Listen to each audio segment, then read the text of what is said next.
Hello, ladies and gentlemen of the internet, and welcome to the premiere episode of Bible Book by Book. I will be your host, Messiahs in Mythology, and for the prelude, sort of interlude, I don't even know what you would call this. We're just going to be waiting for people to join into the stream, make sure that we have an audience, and then we'll get started. We're going to do a preface to the streams before we actually get into any of the reading. And then afterwards, we're going to be doing a Q&A at the very tail end of this stream. So please reserve any questions that you might have for me up until then. Up until then, if you could just say hi in the chat, let me know that you're here. That'd be great. Let me make sure that I 100% have everything all together here. Oh, yeah, you know what? That would probably be something good to call up. I do have notes for this stream, so it's not going to be quite the same disaster as it was the birthday Q&A stream, but you're still going to see me fumble over my words quite a lot because, as I said before, I am very socially awkward.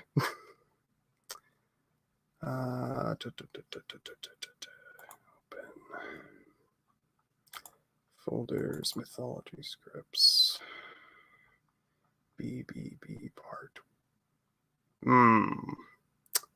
I don't know what I saved this under, and I'm burping already. Nervous burps are coming out. I am sweating like a sinful pig in church. Well, I mean, this is kind of church, just not in your typical sense. Kind of like a Sunday school, except I won't molest your kids. There we are. All right. We're good. What's this? Oh, yeah. Oh, Dad Art Guy. If you cannot use YouTube's chat for whatever reason, it's probably broken. Asking questions on the Discord is totally okay. That's more than fine. Okay, we also have Glitch Dolphin here. Good. Actually, you know what? I'm going to do something real quick. I'm actually going to add a text channel to the Discord for Q&As, just for like live streams. And then that way you have somewhere where you can post a question and then it doesn't seem like it's totally out of context later on. Let's go ahead and do that. All right, it should be up. It's at the very bottom of the Discord, obviously. Glitch Dolphin is here. Good. We got 5 people watching. Is everybody having trouble with their YouTube chat? Or are you just watching from a private account that you don't want your... In which case, I totally understand if you don't want your real name out there.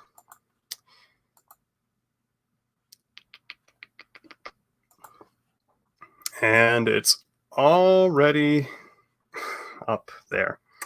God damn it, Glitch Dolphin. Does Messiah watch VeggieTales? I used to watch VeggieTales all the time as a kid. Like the really, really terrible stilted CGI stuff. But then obviously I grew out of it. And a few years later, when my little cousins came out of the tubes, I watched VeggieTales with them for a little bit. And then they eventually grew out of it too. Nothing knocked against VeggieTales, though. It's for the most part, it's the best religious cartoon I've ever seen, which isn't exactly a high bar to set, but okay. And Tart Guy is typing away his question in the comment section. Good. By the way, you guys watching on YouTube, has Susan sent out a notification that I'm live? Because I am willing to bet that she didn't. I was actually surprised that I was even notified on my own phone that I was uploading that update video yesterday. Which, if you haven't seen that, this stream was teased there. A couple other things that I'm working on. I definitely recommend checking it out, especially if you are subscribed to my channel. If you're just a casual viewer and you have no real purpose behind subscribing because these videos get recommended to you anyway, it's nice information to have, but it's not necessarily, do or die important. Nothing on this channel is, but I study dead religions, for God's sake. And apparently some not so dead religions, if we're counting today. Okay. He is taking his good old sweet time. Anybody else in the chat? No, we just lost another viewer. Great. This is going off to a great start.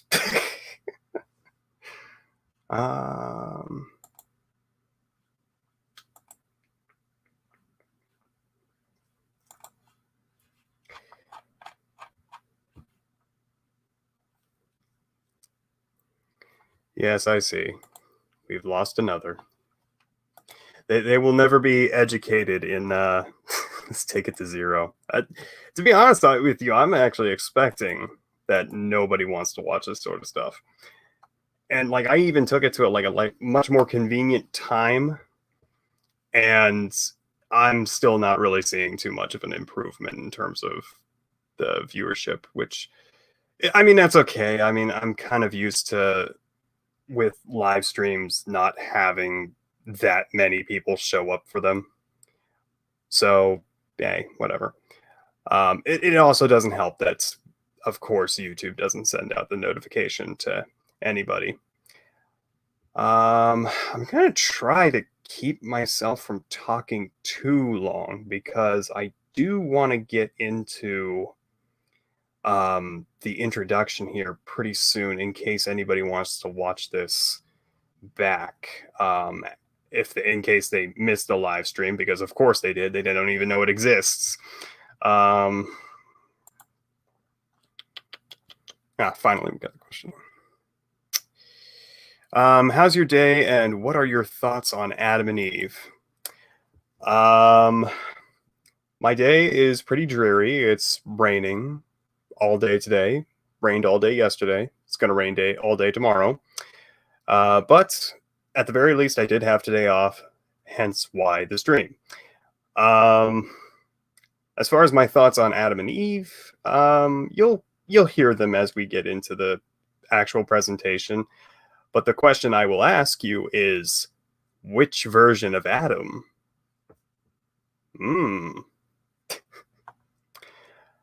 All right. So we're about 9 minutes in here. So let's go ahead while we still have 5 people watching.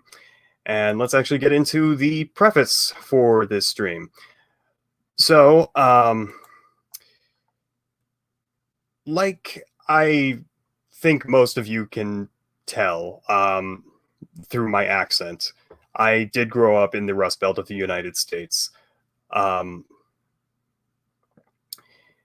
which means that Sunday school was a part of my childhood to a certain extent. It wasn't like really, really prevalent, but it was present. But something that I think is really interesting about all of religious studies is that for as many Christians as there are out there, not too many of them have actually read the Bible cover to cover. And that is very apparent when you start asking questions after reading it yourself of, like the typical sort of things that almost seem like common knowledge to them. Really, if they actually bothered to read the book, it would be like, there's my clothes. I hate that dryer. if they actually bothered to read the book, they would know that a lot of it is coming down to misconceptions. So what I have here today, the purpose of this stream and the subsequent streams, which are going to come after this, is to read the entirety of the Bible and my notes that I have gathered for each individual passage. Not all of them have notes because some of them are kind of straightforward, but some of the other ones that are a little bit more obscure with their meaning and I guess have some things lost in translation. I have wrote down, I've actually had to do extensive research into some of these. So that is what I'm going to be presenting. That is what I am going to be doing with these series of live streams. Does anybody have, I know we're going to have a Q&A section at the very end of this stream, but does anybody have any questions before we get into the meat and potatoes of things? What branch of Christianity are you / were you in? I was baptized Methodist, but I come from a Catholic family, and I think the church that we went to was, oh God, what was it? Might have been another Methodist church. I honestly don't even remember. It's been that long. And I don't really think that as a kid you really pay attention to all the different differences in church doctrine and stuff. Okay. And by the way, how does the stream sound? I probably should have asked that earlier. If this is absolute garbage or not. So if anybody is still watching from YouTube, please let me know. How do I sound? Do I sound really robotic? Do I sound okay? Do I sound... it's going to be subpar from, like, you know, studio audio quality in my videos, but that's to be expected.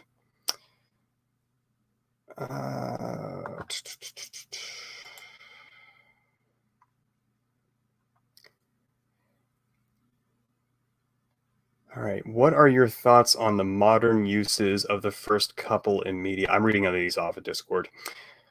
What do you mean by like the pop culture sort of stuff in terms of how Adam and Eve are depicted? It's not horribly, you know, it's not horribly inaccurate from where, if you're talking a second creation story narrative. There are actually 2 creation stories in Genesis. Not too many people know that.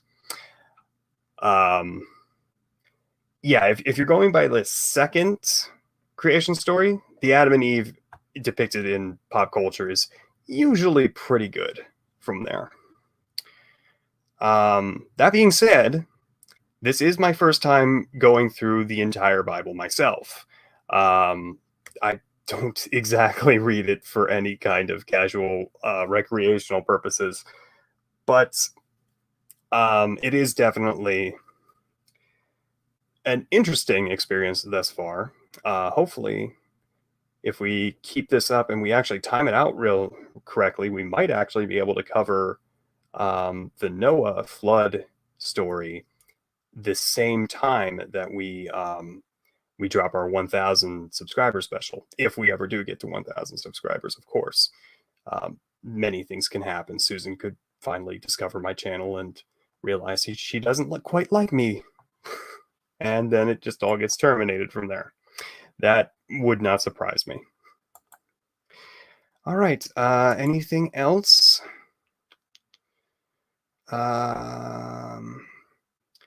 Okay, Dead Art Guy, what do you mean by how they reimagined them?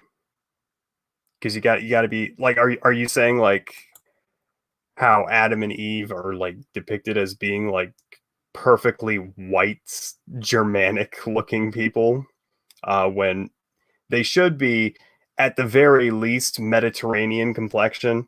And if you really do want to go by an anthropological,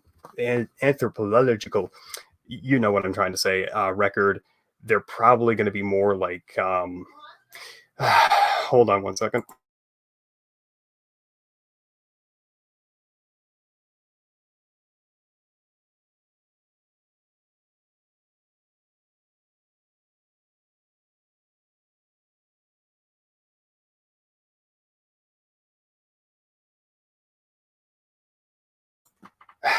That was annoying. And I probably got doxxed. Very good.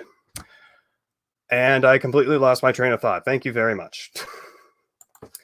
Like how they mention them, or how they retell the story in different ways. Well, I mean, I can't really say anything as far as like religious fiction, trying to alter stuff from before. I mean, as a person who writes that sort of stuff in his own right, that's I really don't have any wiggle room to be critical of that. But no, I don't have a problem with reinterpretation. I just have a problem when the reinterpretation takes over the original official, written story.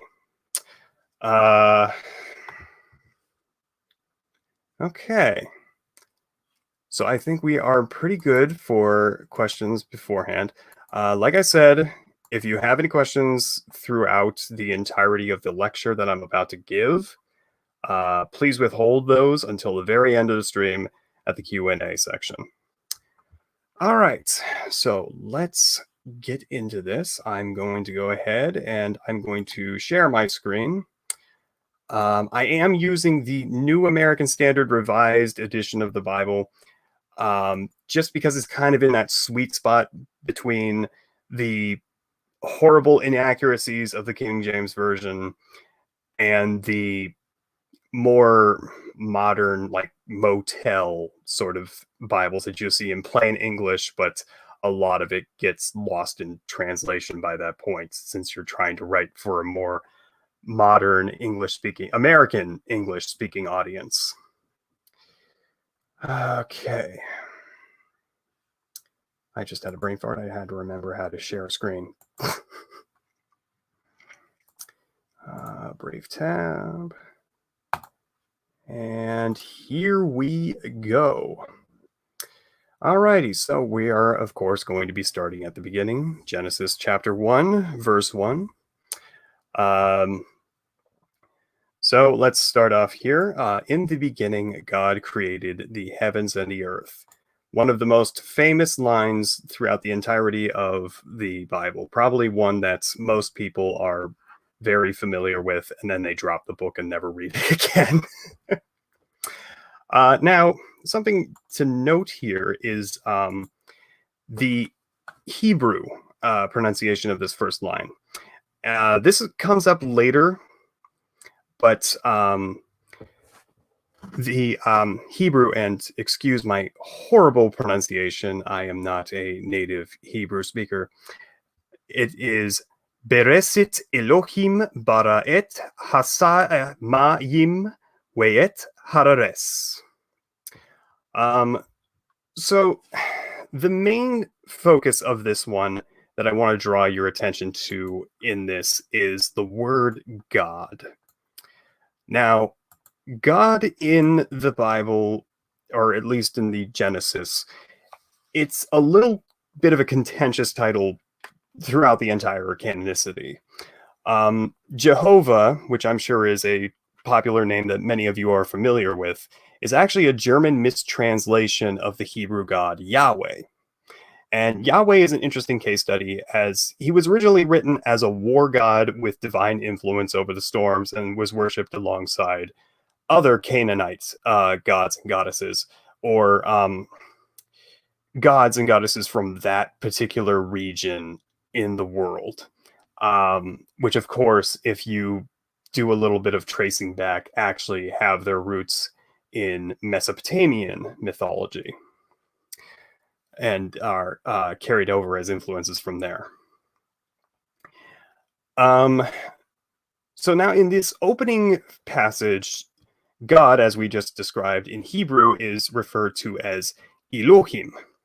which is very interesting for a number of reasons, as Elohim is a title which is typically used to reference the singular Jewish God, though the word has its roots in Canaanite language, and those are El and Ehim.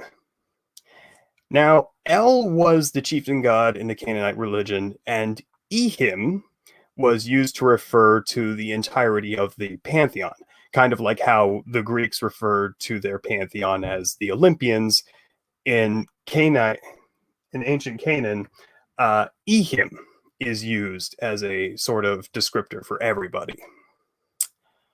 Now, in Ugarit, which is a region just north of what is typically ascribed to be ancient Canaan, we know which we kind of knew that they were influenced by like the Canaanite religion, but they were never a part of the actual Canaanite empire.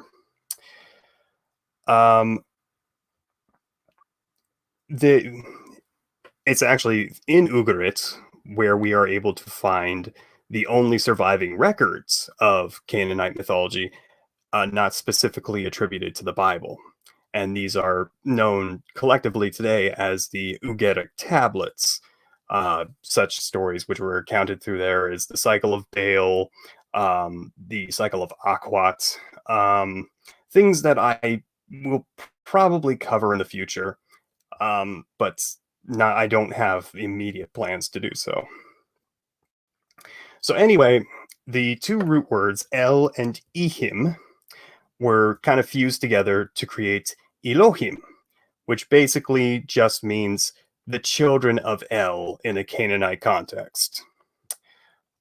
So this overlapping in divine titles has led to some translations of the Bible, like that of the French scholar André, and I apologize, I'm definitely going to butcher his name because it's French, Charaqui, to translate Elohim into its literal plural form, implicating that more than one God was involved in the creation of the universe.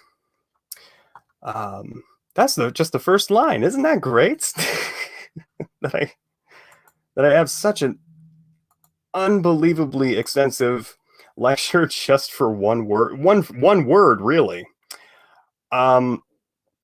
However, as we go forward, we're going to get a little bit more sparse with our notes because things aren't really open to interpretation later on down the line, and B, a lot of this is kind of like the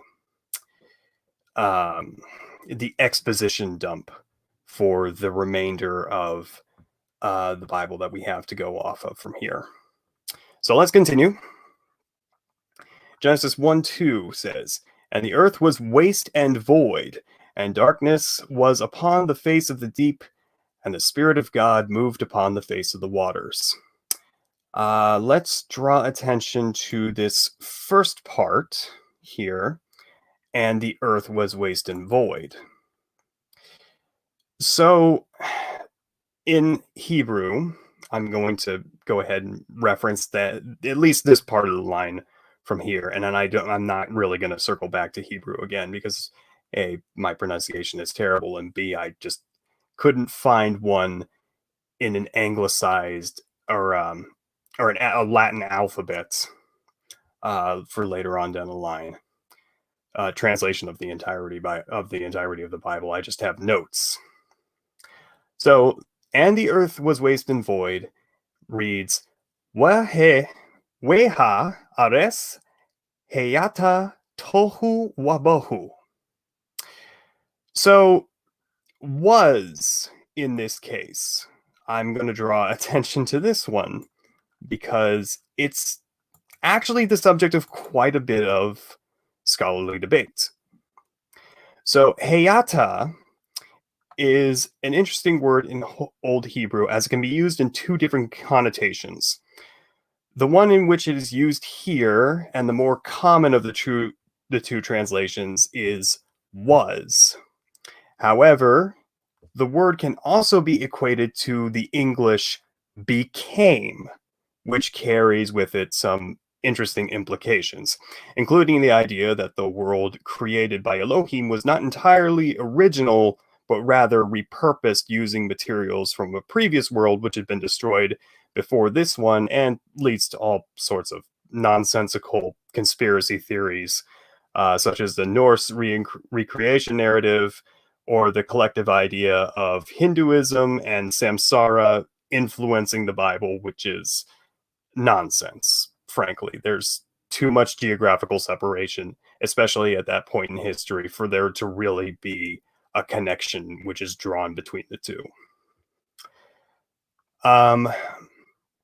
However, I would like to clarify here and now that Genesis 1:1 and 1:2 are discussing two separate events rather than the prior summarizing the events of the latter. So what does this mean? Or how do I know this? Rather, let's get into that first. For one, the word for created in 1:1 is bara, meaning creation in a very typical manner, which is understood by the English-speaking audience. Snap your fingers, there it is. When the formulation of Earth was brought up again in Exodus, however, the word asa is used, meaning to repurpose, or I guess a better way of describing it is to refurbish. Further circumstantial evidence can be found in the Aramaic translations of the Bible, which attest that the earth had, these Aramaic translations say, and the earth had become ruined and uninhabited. So there is an implication that Genesis 1:1 here is describing how Earth was originally formed, the bara, and then Genesis 1:2, the Earth became waste and void, is the asa part of the creation. Of course, I'm going to be listing a couple of resources that I used further on in the chat, or in the description after this video goes live.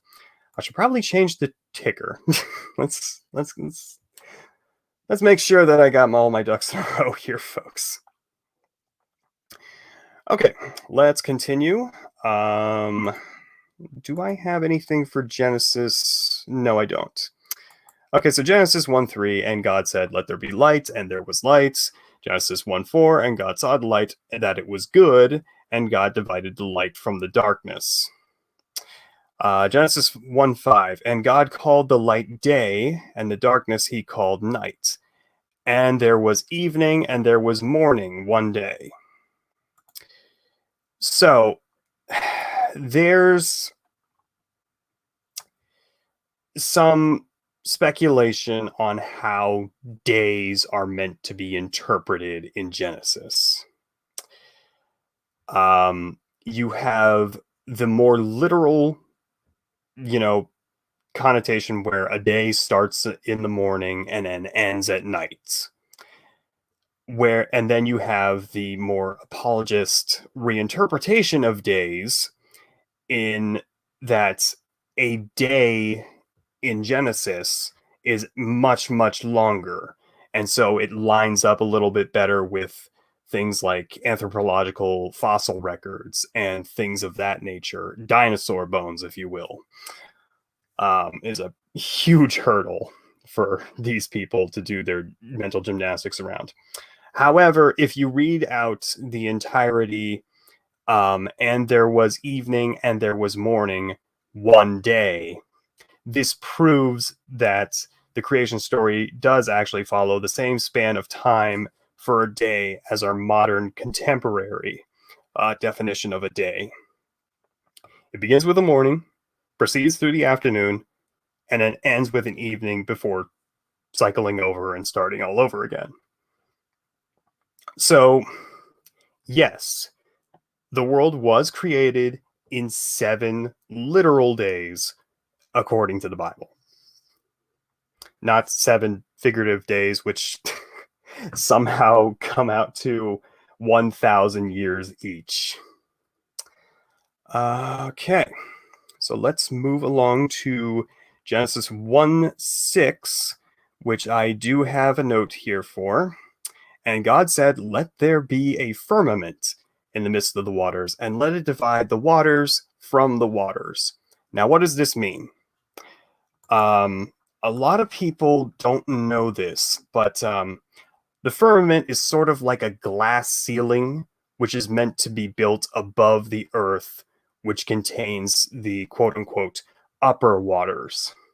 Hence, the biblical explanation as to why the sky is blue is, well, there's water up there, which, to be fair, isn't totally inaccurate, as water vapor suspended in our atmosphere plays a part in the reflection of the light rays coming from the sun and is the reason why the sky appears to be blue during the day. So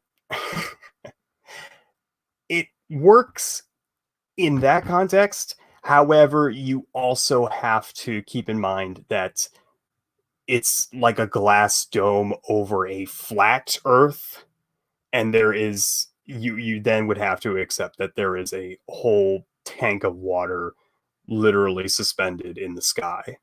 I'm not here to tell you what you should or shouldn't believe.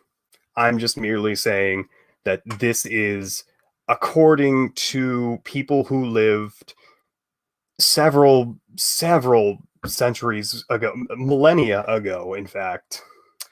Probably closer to like 3 millennia ago. This was their explanation as to why, if you look up, oh hey, the sky's blue. SJ4 Life, thank you for making it. I'm glad to see you here. And it looks like our viewership is actually going up a little bit. Good thing. Okay, so continuing on here through the various other passages, I really don't have notes for any of this stuff because it's very straightforward. Genesis 1:7, and God made the firmament and divided the waters which were under the firmament from the waters which were above the firmament, and it was so. If that sounds repetitious from 1:6, that's because it is. And this is a method of writing which is actually, the Canaanites did this too. If you look at the Ugaritic tablets, there is so much repetition. The Ugaritic tablets are much worse. But if you actually do read them, they repeat the same line over and over, and they really don't even present it in any different sort of context. So Genesis does this too. It's kind of a slug to get through. And so in a normal context, if you were just reading it for yourself, I would not blame you for putting it down and then just listening to what the preacher says every Sunday at church instead, because it absolutely is a dry read. And it doesn't stop from here. It continues, actually, for quite a while. Genesis 1:9, or I'm sorry, 1:8. And God called the firmament heaven, and there was evening and there was morning, a second day, again reaffirming the span of time in a day. And God said, "Let the waters under the heavens be gathered together unto one place, and let the dry land appear." And it was so. Continents. And God called the dry land earth, and the gathering together of the waters was called the sea, and God saw that it was good. And God said, "Let the earth put forth grass, herbs, yielding seed, and fruit-bearing trees, bearing fruit after their kind, wherein the seed thereof upon the earth," and it was so. We actually made it past the first page. Let me see if I have any notes here for... Okay, wait, I don't have any notes until 1:14. So 1:12, and the earth brought forth grass, herbs, yielding seed of their own kind, and trees bearing fruit, wherein the seed thereof after their kind, and God saw it was good. And there was an evening and a morning, a third day, and God said, "Let there be lights in the firmament of heaven to divide the day from the night, and let them be for signs and for seasons and for days and years. So, this, of course, is referring to the creation of stars in the nighttime sky and the various different constellations which can be traced in the nighttime sky. So, the Hebrew constellations are very different from the Greek. However, I haven't really been able to find too many sources as far as attesting to what they were or exactly what seasons they came up in. However, this passage right here, as I noted, it pretty much confirms that their interpretation of a year is roughly equivalent to our modern Gregorian calendar's interpretation of years. So, in the case of this, it's basically just kind of saying that we are to be taking these passages of time as literal rather than figurative. So you know how they say, like, you have people who live unrealistically long lives, living to be like 100, 200, 300 years old. I think the oldest guy in the Bible is 900 some years old. That's all supposed to be true. They're actually supposed to be, according to the observations made in 114 through the zodiacs, they are actually supposed to be that amount of years, or rather days old. Okay. So picking up with the 115, and I apologize for the truck in the background. And let them be for lights in the firmament of heaven to give light upon the earth. And it was so. Basically another repetition line. And God made the two great lights, the greater light to rule the day and the lesser light to rule the night. And he made the stars also. So the two great lights are typically understood to be the sun and the moon, as those are both the most prominent features in the nighttime sky and daytime sky, excuse me. Some people like to reinterpret this to mean the Venus star. There's really no evidence to suggest that. And it's actually kind of feeds into a different theory when we will eventually get to it way later on in, like, Isaiah. I think is when it comes up, is Isaiah. For now, of course, God saw that it was good. Yay. Another repetition line in 117.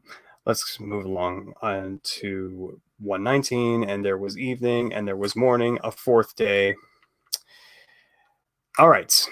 So this is where you start to see a bit of separation. Well, more so than you did already, from the first creation narrative and the second creation narrative. So in the first one, is it Exodus 20? Okay, it might be Exodus 20. Thank you, Keenan. In the first creation narrative, the fourth day is capped off with the creation of birds and fish. And then the fifth day saw living creatures on the land, cattle, creeping things, beast of the earth. I have all notes for all of these. However, if you read ahead into Genesis 2, let me get into here. Adam is actually created first, and then wait a second, where am I? Yeah, and then in Genesis 2:20, And the man gave names to all cattle and all birds of heaven and every beast of the field. For man there was not found a help for him. A help meet for him. It's horribly worded, but you understand what I'm saying. So the order is a bit messy, and there's also something rather, I don't want to say contentious, which comes up later in Genesis 1, chapter 1. But we're gonna get into it eventually. Welcome, Sue. I'm so sorry if I butcher your name. Sumayarup Ghosh, I think is how you pronounce that. Please feel free to correct me and my white ass tongue. Hey Messiah, tuning in from India. It's 1:10 a.m. here. Love your content. Why are you not in bed? That's all I have to ask.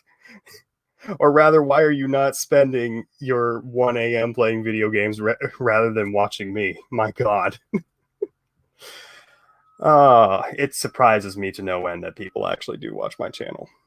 That's crazy to me.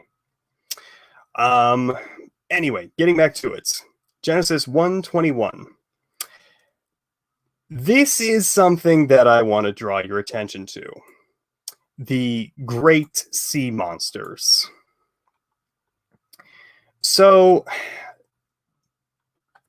the mention of sea monsters here can be referencing one of two things. Either the whale swimming in the sea, which were thought to be sea monsters by many cultures the world over at the time, or a preemptive reference to Leviathan, who comes up later, and God himself even had a fight with him,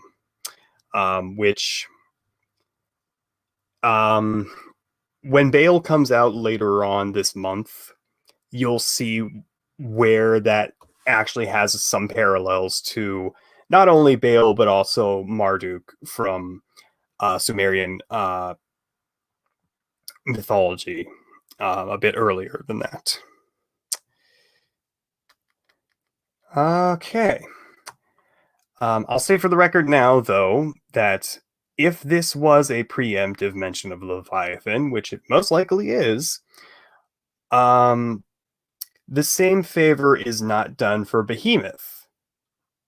If you read a little bit ahead, when Yahweh starts to create the beasts of the land, it never says anything which really implies the existence of Behemoth.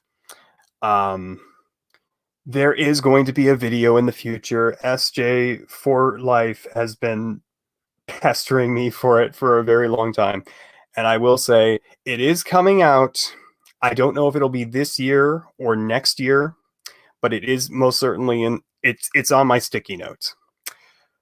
He wants us to go into Leviathan, Behemoth, and Ziz, which is like the bird equivalent of those two mythical monsters mentioned in the Bible. He doesn't get quite as much mention, so that one's going to be kind of short. Behemoth is kind of going to also kind of be short because a lot of people like to equate Behemoth with the modern hippo. There is a lot of evidence to suggest that Leviathan is its own thing, though. It quite literally is a giant, scaly, serpentine creature which is found in the ocean, which is found in pretty much every mythology the world over. We'll get a little bit more into that again when Baal comes out.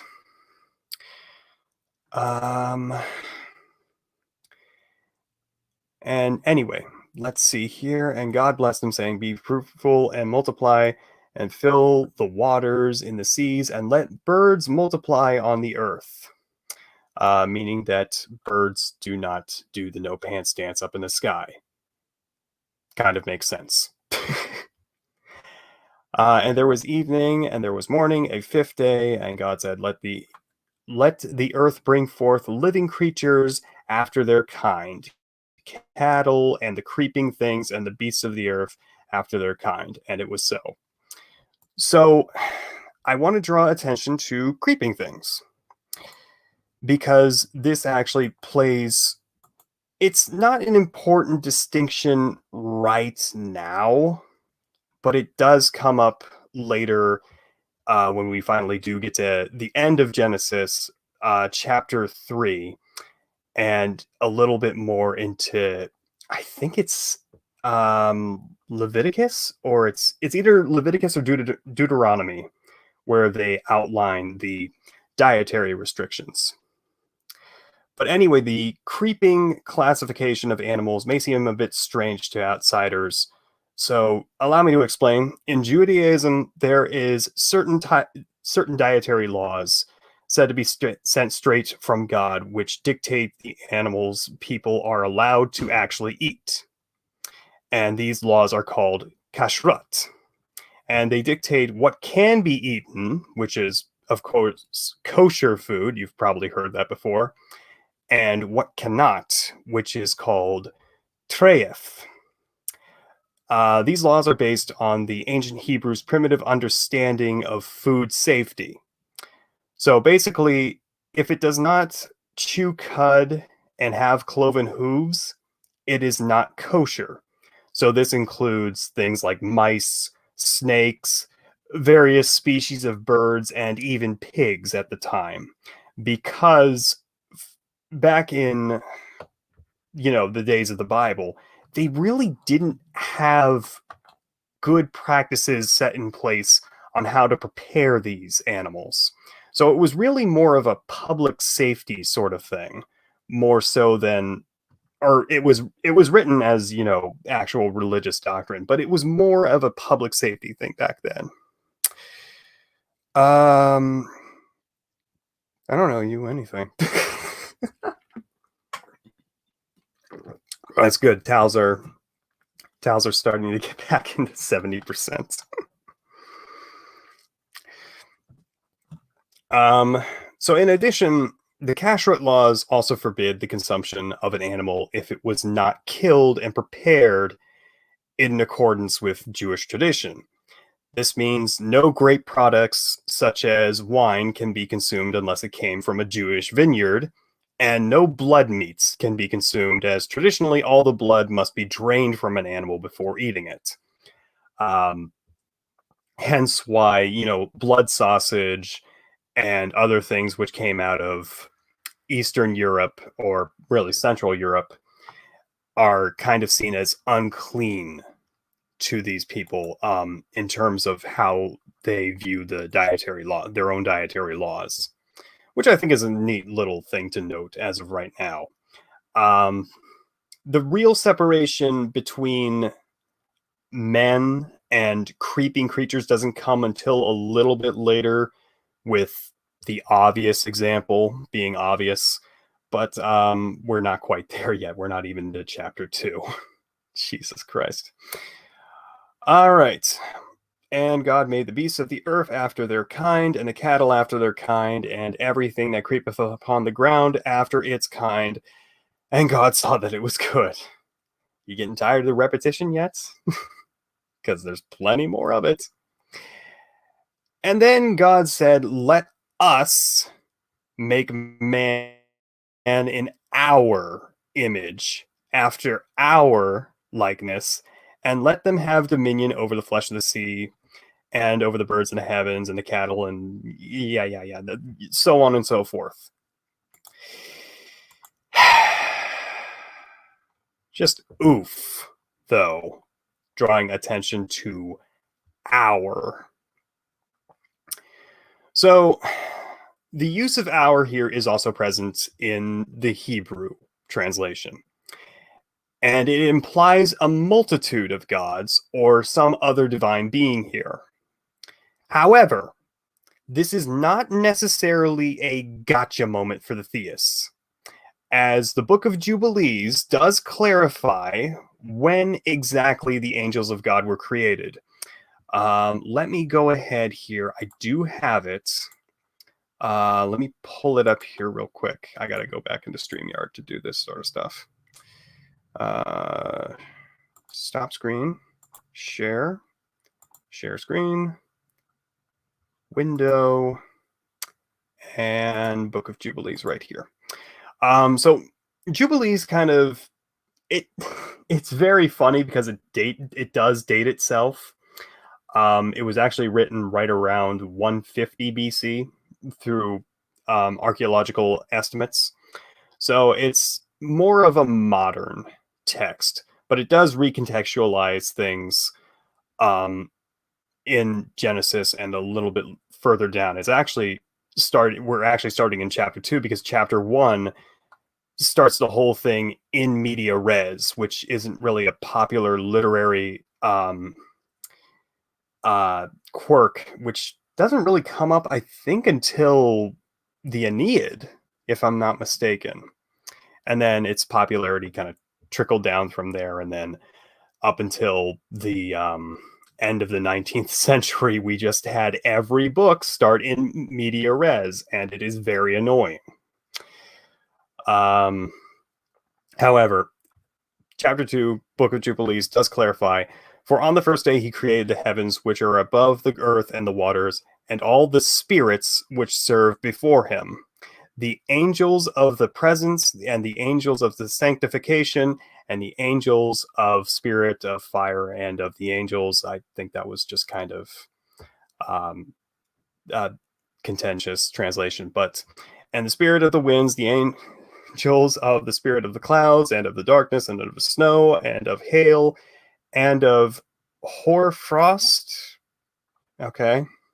And the angels of voices, and of thunder and lightning, blah, blah, blah, blah, blah. You can read it for yourself. That's very... Oh, then there's my note. So, one thing I did kind of want to add onto this here, though, is that a lot of the duties of angels described in Jubilees... Well, actually, two notes. But a lot of the duties described to angels in Jubilees are reserved for the Hashmalim classification of angels, which is... you might also know them as dominions, who are the fourth choir of angels, just beneath the first triad, made up of seraphims, cherubims, and thrones.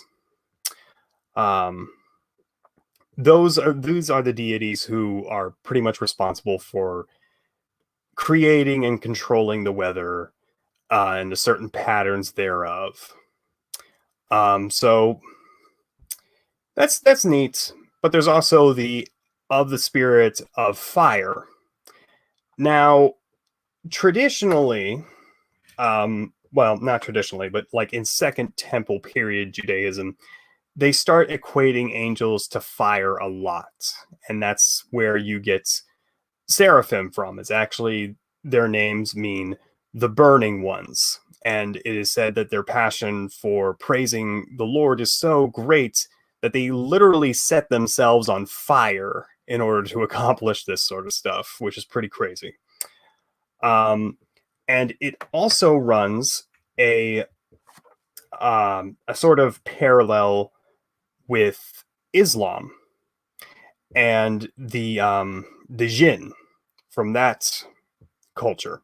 So the jinn are actually supposedly spirits which originate from the blackness of the smoke of fire. So angels themselves come from the fire, but then the black smoke which taints the air is imagined as being more malevolent deities, which is actually pretty cool. Further evolutions of Christendom, or biblical canon, I guess is the better way to describe it, do elaborate on some things, and they make them really cool. So that's just something that I'm a nerd about, and I will periodically make side notes about. So let's go ahead here. Oh, Pyrotic's asking, will you read the Book of Enoch at any point? I just happened to catch it, and I'm in between screen shares. But let me just state for everybody else who is watching, please refrain from questions until after the presentation, the actual reading presentation. We will get into those a little bit later. But to answer your question, yes, we will get into Enoch. I haven't decided on when is the only thing. because you can read it in various different ways. Okay, so that kind of sorts out or at least Jubilees does, kind of sorts out the whole thing of when the angels were supposed to be created. Because you'll notice in Genesis, they make zero mention to angels at all. It's not brought up. If it was supposed to be a part of the original canon, it would probably be, right in the first couple of verses. But as of right now, it's more something that you have to do a little further reading into. So, as to whether or not the hour here is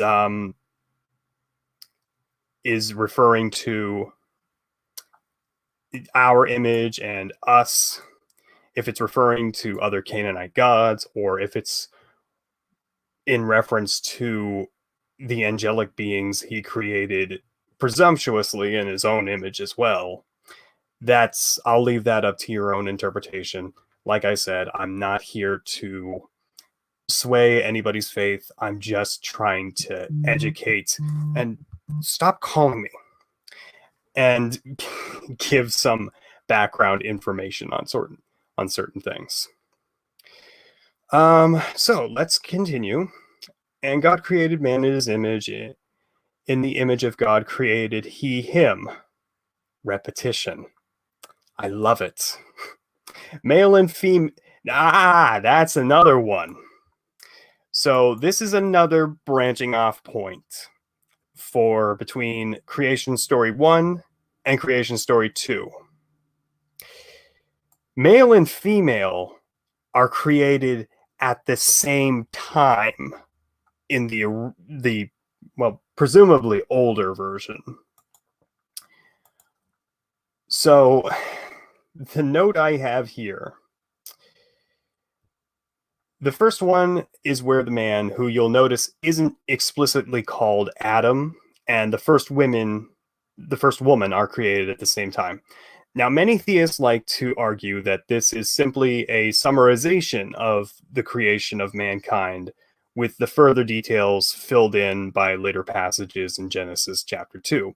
However, these first two chapters are thought to be conceived by two different authors, literal centuries apart, by the way, due to the differences in language and grammatical structure, which is actually even quite noticeable if you look at it from this translation here, as opposed to just reading everything in Hebrew. In fact, the Second Temple era Jews attempted to consolidate these two stories together through the invention of the Lilith story. So if you guys are not familiar with Lilith, we are briefly touching up on it in the Satan video, but she really kind of deserves a character study all of her own. Let me know if that's something you guys are interested in seeing.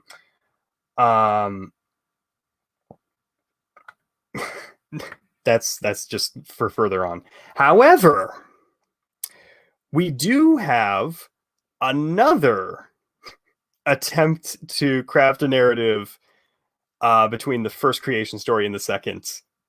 And this one is actually pretty hilarious. It's said that the first person is actually a hermaphrodite. So by referencing male and female, he created them. Let's pretend that them is singular rather than plural. The first man, Adam, I guess you can say, started out as a hermaphrodite, very similar to the Zoroastrianism Geomart, actually, and then later on decided, nah, that's okay. We're gonna go ahead and split these two apart, and then we're gonna have male and female exist as two separate entities. This is never brought up anywhere. This theory is incredibly weak.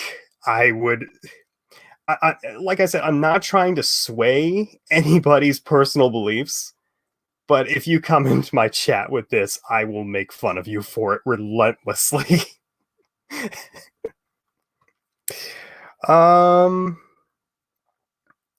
Yes, they do bring up.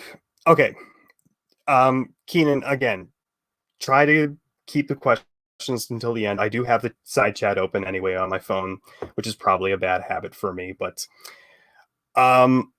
they do bring up an angel at the end of the story of the fall. However, they don't use the terminology angel. We're going to get into that a little bit later once we, actually read up on that. But for now, just in the conventional sense, yes, there is an angel that is brought up towards the end of Genesis. But to kind of reiterate my point, in original Genesis, they never bother stating when, specifically in the timeline, angels were supposedly created. Okay, so we have quite a bit of a ways to go. Actually, all the way into chapter 2 here before we finally reach another note. Basically, to kind of summarize here, and God blessed them, and God said unto them, be fruitful and multiply and replenish the earth and subdue it. Obviously meaning that men are created perfect in God's image, and so they are the ones who initially inherit the earth, rather than, dolphins or some shit.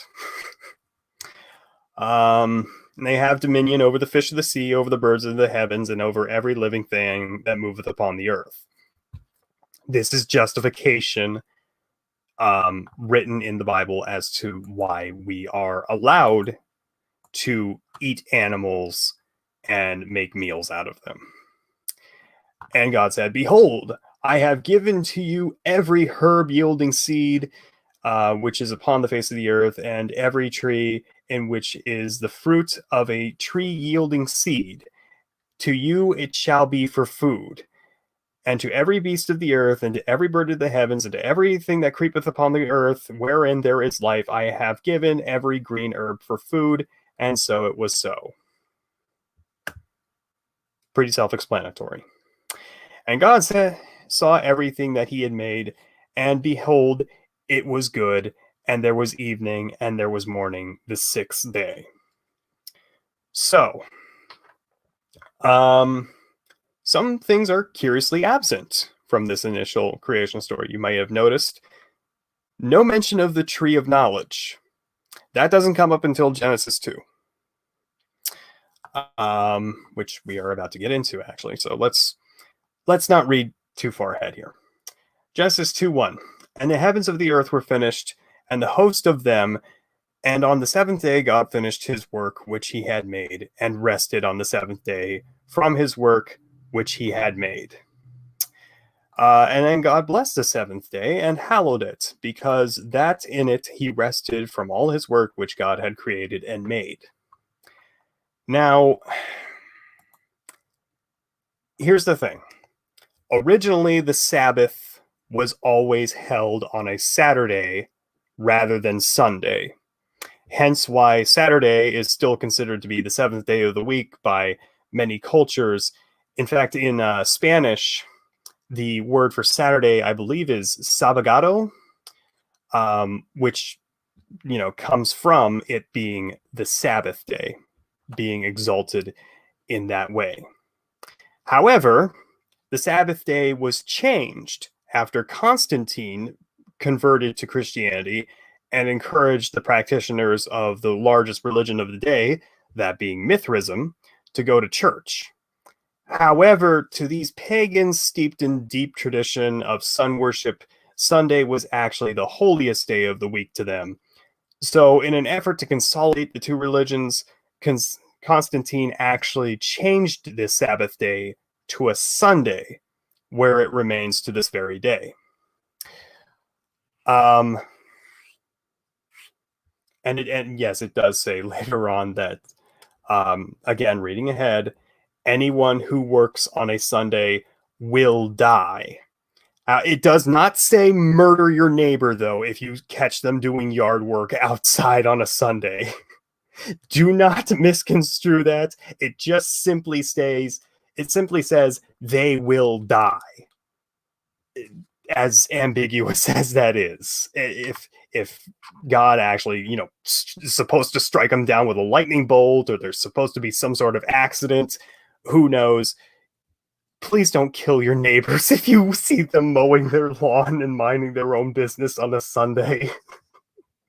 I can't emphasize that enough. Okay. 2:4. These are the generations of heavens and the earth when they are created. And in the day that Jehovah God made earth and heaven, and no plant of the field was yet in the earth. So there's kind of a cutoff here between Genesis 1 and 2, which really doesn't start up until here, 2:5.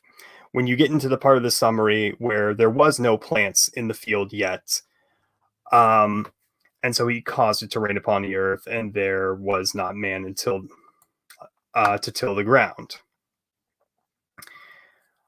So this might have been an editing mistake, or it could have been Genesis 2 actually starts with a bit of a summary for the rest of the passage from that day on, and the original creation story is supposed to end on the sixth day. We don't know for sure. That's just speculation on mine and anybody else who is that much of a nerd to actually read up into it. But there went up a mist from the earth and watered the whole face of the ground. It's the morning dew.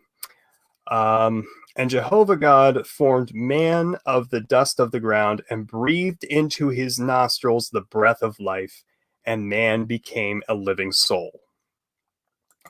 If that sounds familiar to you, that's because it was brought up very, very recently. However, I want to get back to the creation of the first man. Now, again, Adam is not mentioned specifically by name, and he doesn't get a proper name stated in Genesis until the fall, well into chapter 3 of Genesis. However, we know for sure that this character in particular, and assumedly the first man from the first creation narrative, is the biblical Adam. Because the name Adam comes from the Hebrew word for earth, Adamah. Now, it has been postulated by many that Adam was actually created out of clay to better fit with the other creation narratives, but also to tie it directly into our modern understanding of how clay particles in the ocean helped to contribute to the development of life through evolution.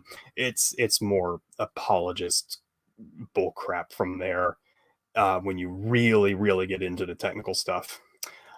But this is really just an attempt to interject pattern recognition where there is none. And the second is equivalent to shooting yourself in the foot to slap a Band-Aid onto a tiny cut in your arm. It doesn't really work. It's a very, very small inconsistency that you're trying to change by making Adam out of clay as opposed to dust. I think, yeah, Adama kind of refers to earth as like a catch-all term. So it can be read as dust. It can be read as clay. It could be read as topsoil. I mean, who knows? It's just one of those things where it's kind of left up to interpretation, though the popular understanding is dust. I'm not gonna get huffy about it. I'm not really gonna get into a full-blown argument with anybody over that. That's just not worth my time. However, this line right here. And Jehovah God planted, whoops. And breathed into the nostrils the breath of life, and man became a living soul. Why does that sound familiar? Well, about 2 years ago, or was it a year ago or 2 years ago? I don't even remember. It was when Father Buttigieg, the former presidential candidate and current head of the Department of Transportation, tried to appeal to the deeply religious constituent of voters and reinterpret the Bible to be more pro-choice. So if we read this the way that Father Buttigieg wants us to, this implies that a baby does not become a quote-unquote living soul until it has left the womb and starts breathing independently. Which, going back to the shoot yourself in the foot in order to put a Band-Aid on a tiny cut sort of thing. This is really just him fishing for an argument to authority in the first place to appeal to a very, very small sect of voters. It's nonsense. You'll never hear him say it again unless he decides to run again. It's just one of those things that I had to create a note for it, even though it's kind of inconsequential in of its own right. But it is interesting. It's interesting to see how the Bible is reinterpreted for political gain on both parties in the United States, at least. I don't know what it's like overseas, but I imagine that there are quite a few arguments to authority being made over there too. Okay. So reading on, and Jehovah planted a garden eastward in Eden, and there he put the man whom he had formed. And out of the ground made Jehovah God, to grow every tree that is pleasant to the sight and good for food, the tree of life also in the midst of the garden, and the tree of knowledge of good and evil. So there's actually two trees. There's the tree of life and the tree of knowledge. And both of which actually factor into something very, very interesting in Genesis 3, which I did not actually know up until I read it for myself, because you probably would never, ever see any sort of pastor admit to this sort of thing. But that's, again, reading ahead. And a river went out of Eden to water the garden, and from thence it was parted and became 4 heads. So, following this, the Garden of Eden is not a separate geographical location from the rest of the earth, or more specifically, the Mediterranean. It is an actual position on a map, which I will give my theory as to where it is right now. But if you choose to follow the Bible as a roadmap for the literal position of where roughly the Garden of Eden was supposed to be, you don't really have a perfect roadmap leading to it. But we'll get into that a little bit later. The name of the first is Pishon, that which is encompass the whole land of Havilah, where there is gold. So this first one is kind of a dead end. Havilah isn't a great place to start looking, as we aren't even really certain of where exactly it is geographically.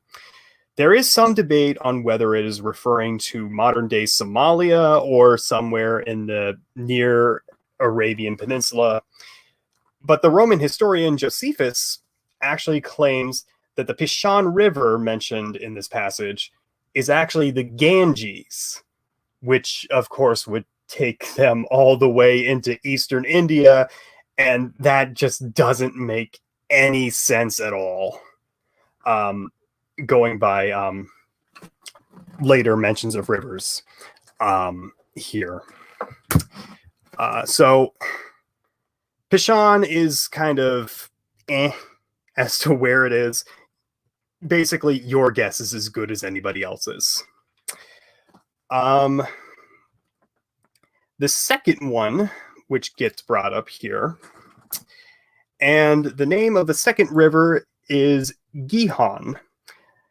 The same is that compass the whole land of Cush with a C. Some people like to equate this to the land of Cush with a K in Ethiopia. And, going by the whole geographical thing of a river bending around a particular area, they think that it is the Blue Nile in Ethiopia. And that the land mentioned here is not specifically the kingdom of Cush, but the entirety of Gojam. Gojam, I think, is how you pronounce it. I'm not 100% certain. I don't speak Ethiopian. Oh, hold on here 1 second.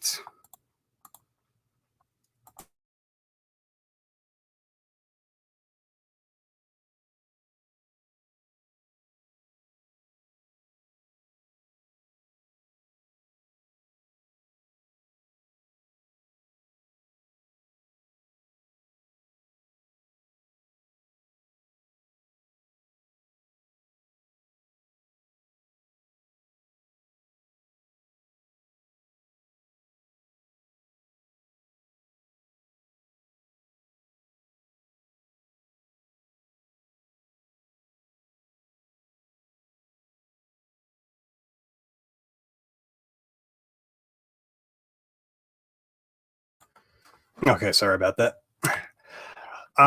So basically what I was saying is that it is thought to be in Ethiopia, more specifically the Blue Nile River. However, there is a second Ethiopia.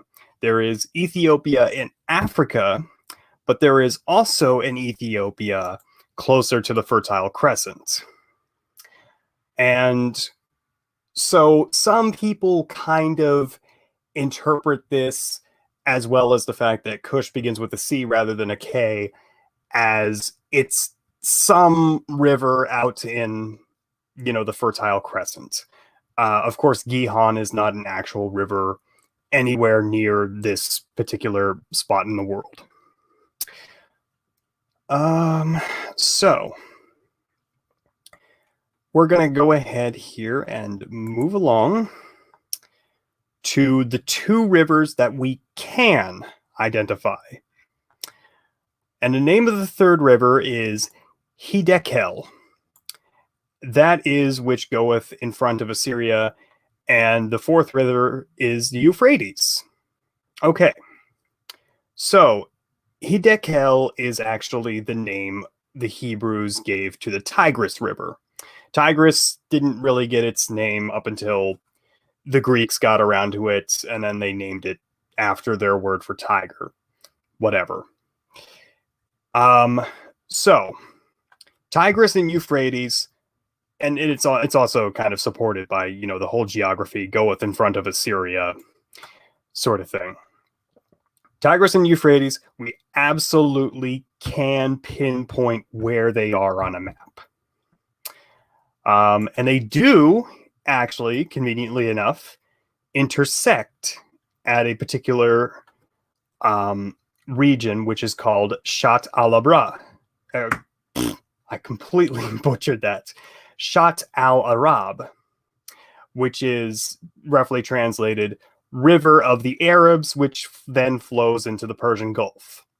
So you do have, albeit a very large area, to consider where Garden of Eden is. However, it's implied to be somewhere around, the Shat al-Arab region. Now, this makes a lot of sense, as it would be a prime real estate for the Fertile Crescent and does actually run quite a few parallels with history. However, there are some apologists who will try to claim that the second river does in fact flow into Ethiopia. The second river that we mentioned, the Gihon. And so, because there is no river in the Tigris and Euphrates Valley, which flows all the way into Ethiopia, you can just immediately discount this incredibly credible theory. But then they go on to say, oh, well, you can't pinpoint where it is exactly because the flood of Noah came and it washed over the entire earth. And so it completely changed where the waterways of this river would have been. Okay, why didn't the Tigris and Euphrates change? Why are they in the exact same place at the same point of intersection? And of course, there's like a trillion rivers that flow out of the Tigris and Euphrates from there. Occam's razor is a brilliant philosophical tool to kind of cut through nonsensical theories like that, or nonsensical statements. We will be covering the flood narrative when eventually we do get to 1000. I do have the video in the works, and how it was influenced by a great many things from earlier Mesopotamian mythologies, not just the Epic of Gilgamesh. There are actually 2 other stories which come before that, which attest to a worldwide flood where one man builds a boat and is able to survive. But again, I'm reading ahead. Okay. And Jehovah God commanded the man, saying, of every tree of the garden thou mayest freely eat, but of the tree of knowledge of good and evil thou shalt not eat of it. It does not say anything about the tree of life, although presumably they never ate from it, going back, reading ahead again.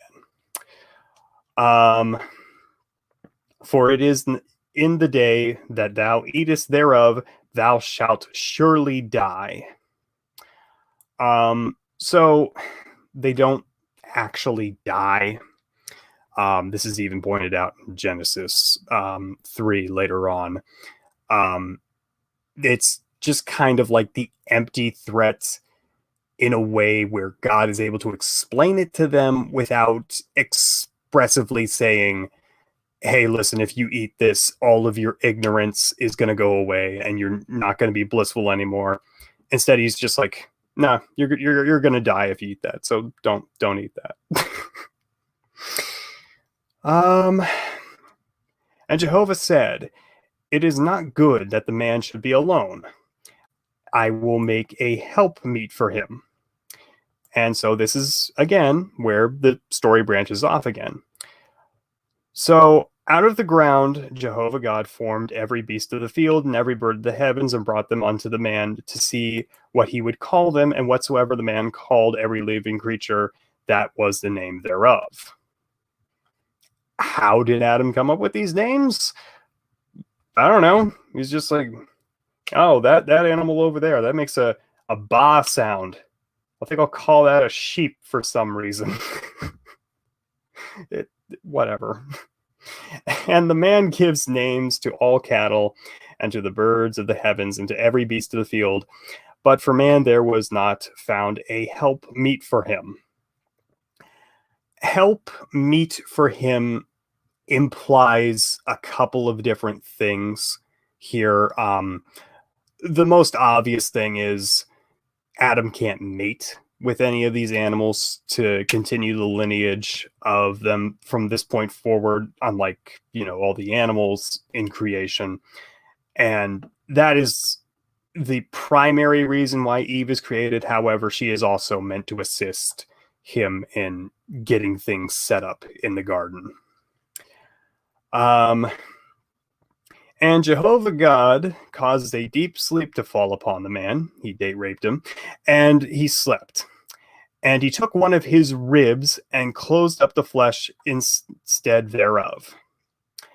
Now, there is something interesting to note about him creating Eve out of ribs.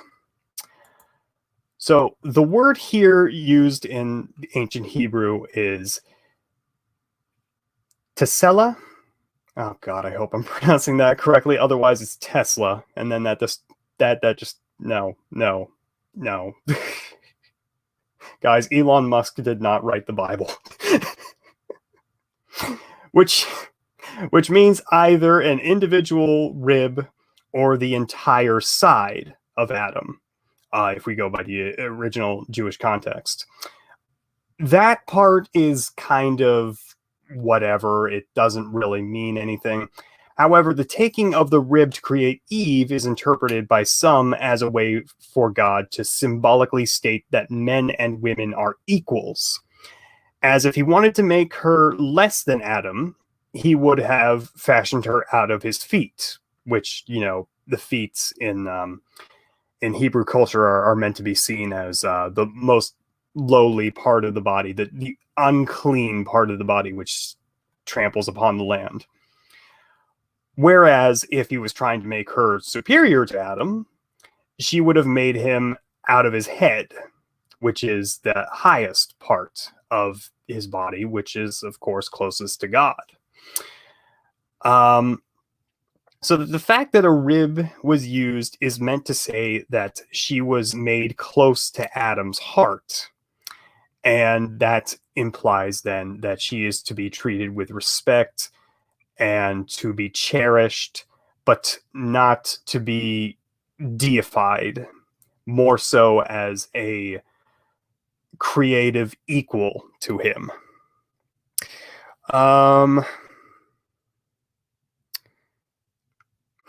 Elon's Bible, yes. I would love to see a Bible that you can only purchase using Dogecoin. I think that would be hilarious. Okay, so, and the rib which Jehovah God had taken from the man made he a woman and brought her unto the man. And the man said, by the way, her name is Eve. That is brought up later in Genesis 3 when she actually does get a name. As of right now, they don't, I guess that canonically they don't have names yet.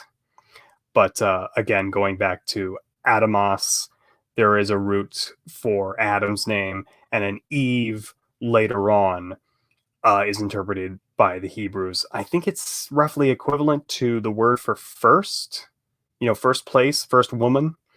That's the justification they give internally too. So not reading too far into things there. And the man said, "This is now bone of my bones and flesh of my flesh. She shall be called woman, because she was taken out of man. Therefore shall a man leave his father and his mother, and shall cleave unto his wife, and they shall be one flesh."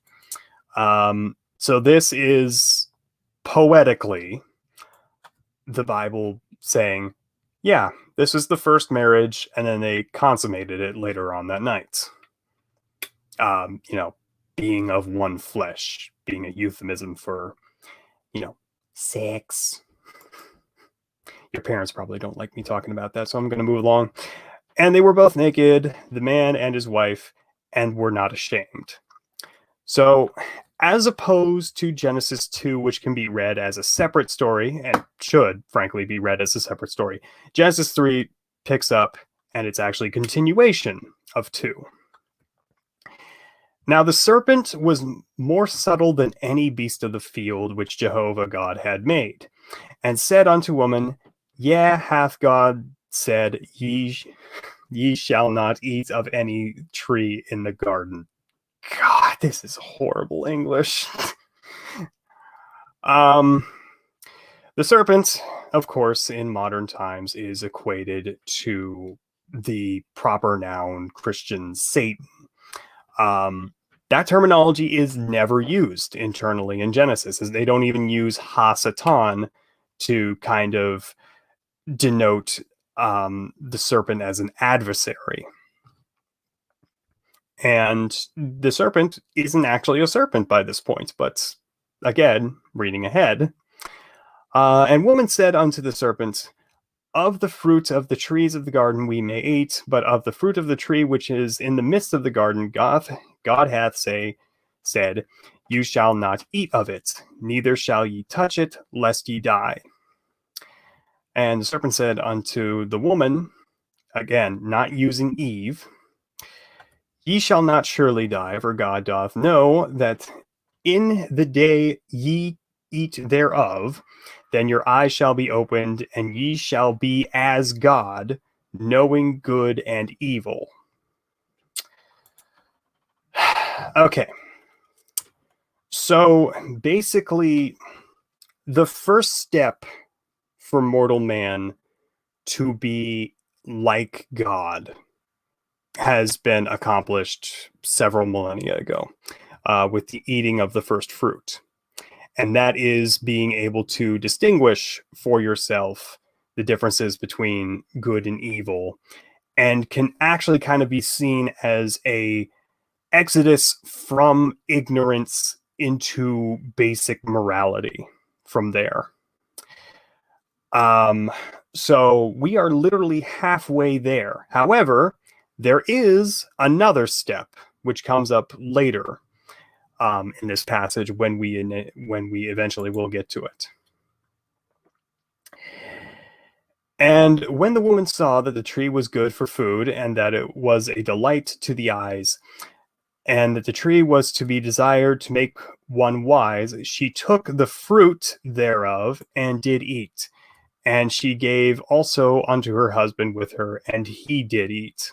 So that whole, I guess it's more of a modern sort of retelling where Adam's just like, oh, Eve, what have you done? I can't believe you've done this. Well, I guess I'm going to have to make the personal sacrifice and eat the fruit too to, defy God's wishes for no reason. That's modern pop culture reconstruction. In the official original context, he's just kind of like, oh, okay, cool. He just eats it too. The reason I have fruit highlighted here is that it is never specifically referred to as an apple. In fact, a lot of people have put forth certain other ideas that the fruit was a pear, or much more likely a pomegranate, considering the region in which the fruit would have been grown. So apples are kind of also an addition to the mythos canonized later on. All right. And the eyes of them both were opened, and they knew that they were naked, and they sewed fig leaves together and made themselves aprons. So I guess you can also say that the whole, just slap a single fig leaf on your junk to censor yourself is also an act of censorship, which it does have its basis in like Christian art reform, because after the Christians took over Rome, they didn't want to destroy the statues, but they definitely wanted to get rid of the phalluses on them, because before they were just kind of out in the open and exposed. So what they would do is they would take a hammer and chisel, take that off, and then sculpt a fig leaf, and then just and problem solved from there. But that's again a modern pop culture reinterpretation of it. In this instance, they actually sewed an apron together and then were able to just kind of put that on top of themselves. And then they heard the voice of Jehovah God walking in the garden in the cool of day, and the man and his wife hid themselves from the presence of Jehovah amongst the trees of the garden. And Jehovah called unto the man and said to him, Where art thou? And he said, I heard thy voice in the garden, and I was afraid because I was naked and I hid myself. And this is where the fall begins. And he said, Who told thee that thou wast naked? Hast thou eaten of the tree whereof I commanded thee thou thou dost shouldest not eat? And the man said, The woman whom thou gavest to be with me, she gave me of the tree, and I did eat. Okay, so admission from Adam here that he was not, tricked or anything else that you might see in later renditions of pop culture. He just kind of knew that it was the fruit of the tree of knowledge, and he was just kind of like, okay. Just irresponsible decision just made right on the spot. It's not even clarified here whether or not Eve gave him the same explanation the serpent did. He was just kind of like, all right, cool. Another thing to kind of further solidify the separation between Genesis 1 and Genesis 2 is, and by extension 3, is yet you notice how the repetition is gone? How it doesn't immediately repeat itself after everything is already stated? Yeah, that's one of the big grammatical changes between 1 and 2, and why people think that there is a difference between author A and author B. Okay. And Jehovah said unto the woman, What is thou hadst done? And the woman said, The serpent beguiled me, and I did eat. And Jehovah God said unto the serpent, Because thou hast done this, cursed art thou above all cattle, and above every beast of the field. Upon thy belly thou shalt go, and dust shalt thou eat for all days of thy life. My Middle English is just terrible. Okay, so I have a note here. So in some translations of this line, it says explicitly that God struck the limbs from the serpent, and then he was forced to slither upon the ground. And this has led some to postulate that the original serpent was either some sort of lizard or more than likely a salamander who utilized his poisonous skin to taint the fruit of the garden. That doesn't really work, though, because if you choose to read the Bible in a more literal sense, ingesting salamander venom is potentially deadly and would have just killed them on the spot. But it's a nice little theory, I guess. And also explains the origins of snakes. So getting back to it, 3:15 here. We're almost done for the day. We're about to open it up to Q&A very soon. And I will put an enmity between thee and the woman, and between thy seed and her seed. He shall bruise thy head, and thou shalt bruise his heel. He's still talking to the serpent at this point. So he's basically saying, yeah, that there's a reason why snakes and people don't get along with each other, because if you step on a snake, you're going to do damage to it, but if it bites you back, it's probably going to do you quite a bit of damage more. Unto the woman he said, I will greatly multiply thy pain and thy conception. It does not say that he creates pain for childbirth. He will just multiply it. So the pain of childbirth was already there. She just kind of made it worse for herself. It wasn't, just like God snaps his fingers and then, yeah, having a child is incredibly painful now. It's just like, no, it was always there. In pain thou shalt bring forth children, and thy desire shall be to thy husband, and he shall rule over thee. So here, is where that whole narrative of egalitarianism kind of falls apart. Um, because Eve was a deceiver, which runs parallels to Pandora and her box,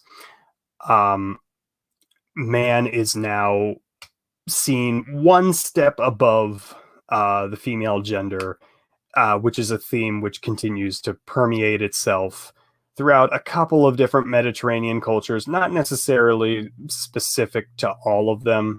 A lot of them, like the Egyptians, were pretty chill about uh, having gender equality under the law.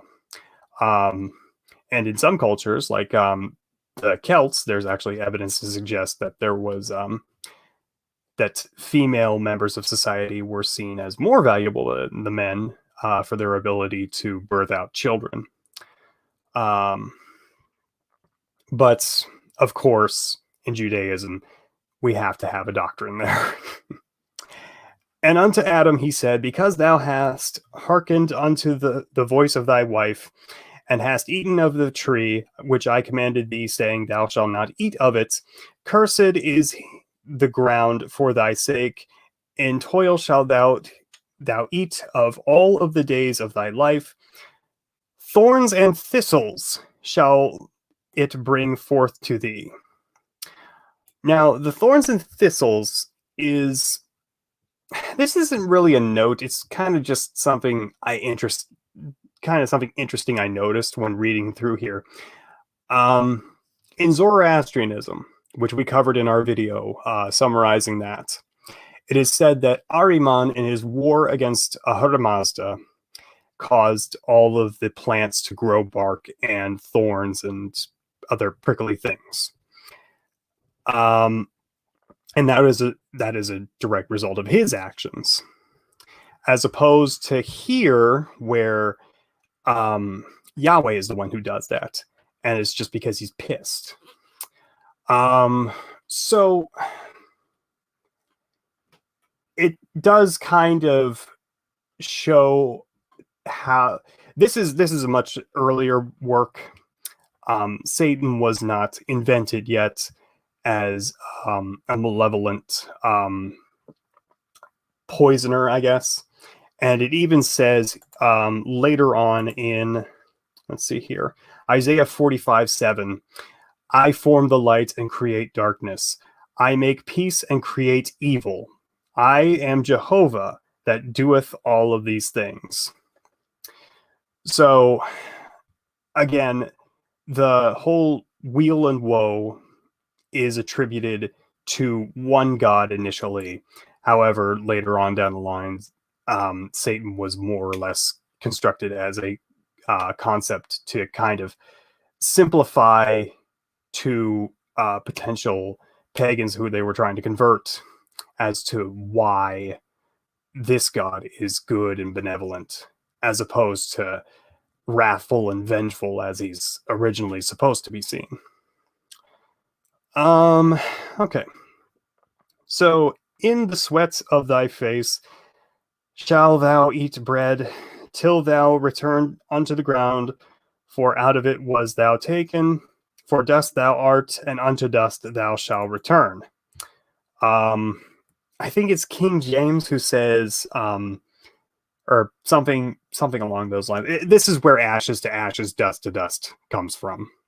And it basically is a instruction given by Yahweh saying that eventually when you do die, you're going to have to bury your dead, which is something that a lot of cultures already picked up on independently.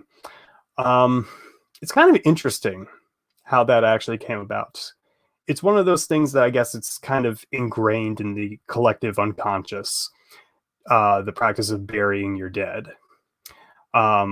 With some exceptions here and there, like, of course, with the Egyptians and the mummification of their pharaohs, which eventually became a practice which became available to the lower classes as well.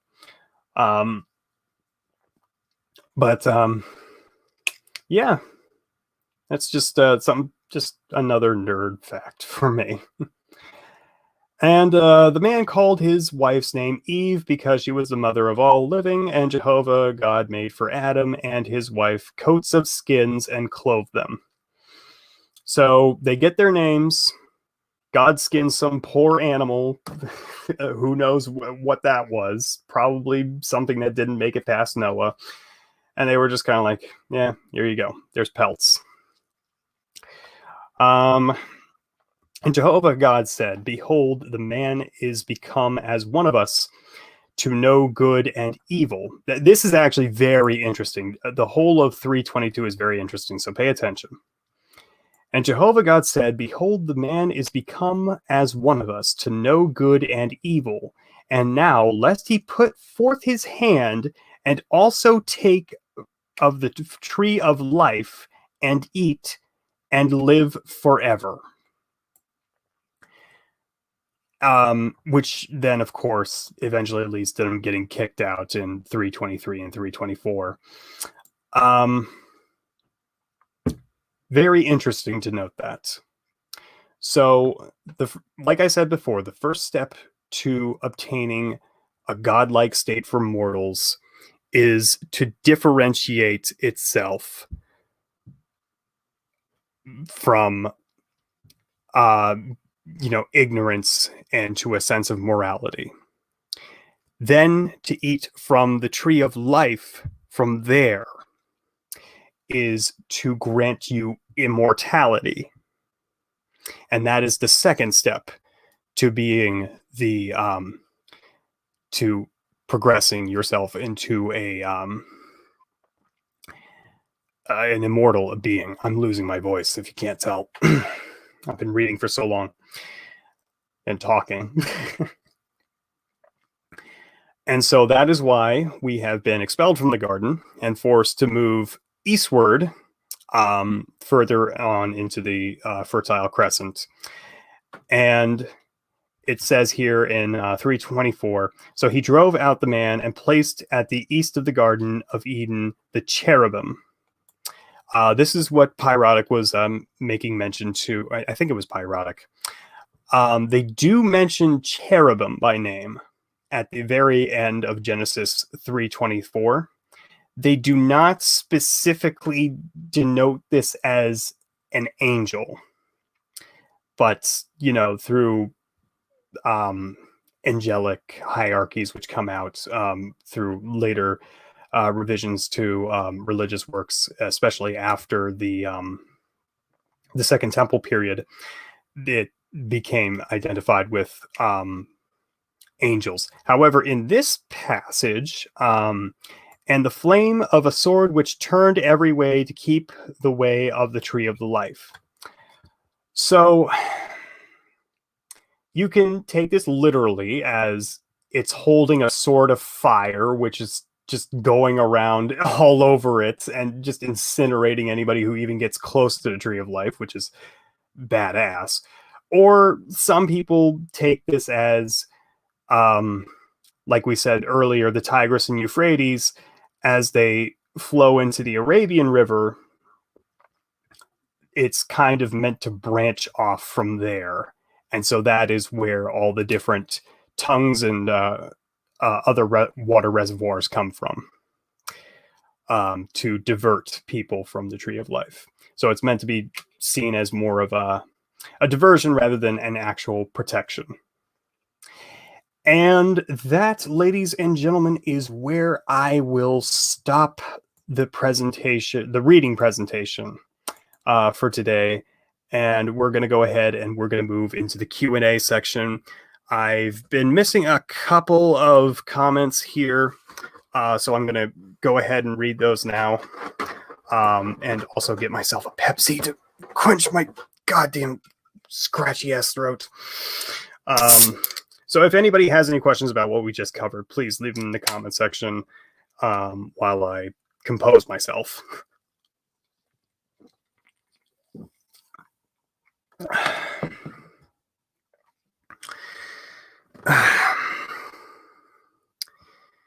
All right. Piccolo's son, my brother, it's deeper than this. The first Adam and Eve are not human formed. Would you care to elaborate on that? Are okay? So are you one of the ones who believes that Adam and Eve are angels, or are you kind of going over what I already said? Believe in a more hermaphroditic human model. Please explain. Very confused. Zoroastrians used open air graves called towers of silence for scavengers like vultures to eat their dead. That is true, yes. And that is also why, I guess, is in the same vein, is why cremation came about. Cremation, I think it has its origins in Germanic and continental Celtic cultures, but correct me if I'm wrong on that. But the whole reason that they burned the body was so that the smoke would be able to lift up the body to the heavens. My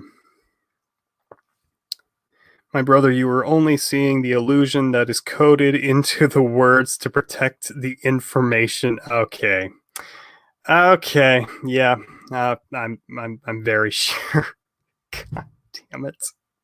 Even though we literally read the Hebrew translation of the text in its original form. Sure. Sure, of course.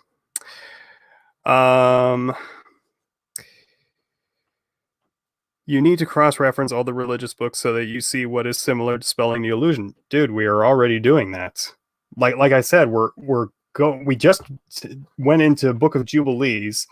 Next time we're going to read the Testament of Adam and Eve, and then we are going into Book of Enoch at some point or another, probably after Genesis 5, when they go through like the whole genealogy from there. So yeah, we're already doing that. I don't see where the gotcha is supposed to come in. Pyrotic Napalm, why did you choose the New American Standard Bible? Basically, this is kind of a happy... I kind of explained this at the beginning of the stream. You might not have been here. It's kind of a happy medium between horribly inaccurate King James version of the Bible. It was accurate for the time, but then it later was found out that there's tons and tons of discrepancies. It's a happy medium between that and what the Bible eventually evolved into with the New Standard version, which you see in like motels and stuff, which is written into modern English, where a lot of the nuances are lost and certain things are changed around to fit within more of a modern Christendom viewpoint as opposed to how they were initially written. This is more or less a revised, more modern-ish translation of the initial Hebrew texts. I think it was compiled in like 1909. So there's that as well. Maybe I should probably present some of these comments. How about that might... We can do that on StreamYards. It's a very nice feature. Maya L. Oh God, no! Don't ask Piccolo to elaborate on anything. It will only make things worse.